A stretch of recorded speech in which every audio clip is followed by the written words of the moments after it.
there is a lot to say, and it's such a hard thing. Like I said, try to kind of fly under the radar for the most part, but I did get contacted by the special investigator for the defense team. And, she asked me a lot of questions about, Lori's qualities and how I felt about the death penalty and all those kinds of things. And it's been a lot to wrap our minds around. And I definitely had mixed feelings about speaking up because at this point, what good is it going to do? But I feel like the main thing that I wanted people to understand is that a family culture mixed with a religious system, both of which I feel are very toxic, very manipulative, very broken.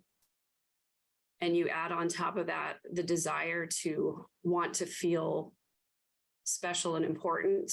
And Chad certainly did that for her.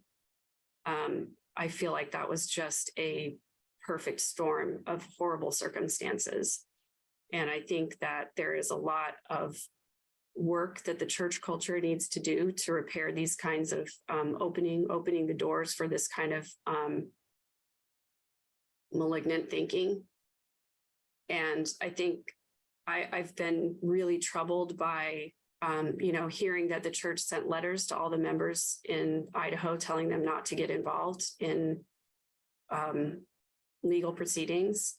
And then the hand that they've had in keeping cameras out of the courtroom because they don't want to be associated with this. The church is this huge worldwide multi-$100 billion corporation, and they have a lot of power and influence. And I really think that they teach a lot of harmful things, and there is a very harmful culture there. And when you mix it with people who desire power and influence, it just is incredibly toxic. And that's something that I hope that people take away from this. I hope that it comes out more how close mainstream Mormonism really is to what Chad was teaching.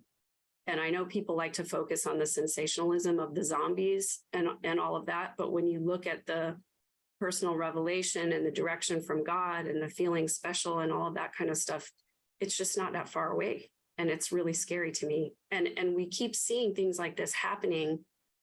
The murder suicides that have happened with this other family in Utah. And there have been several cases recently of Mormon families of murders and suicides. And I look at them and I tie all these things together. And I think, how long is it going to be before somebody speaks up and says that what the church teaches is really harmful? And it's a pathway to this kind of stuff for people who are mentally ill and who haven't resolved issues.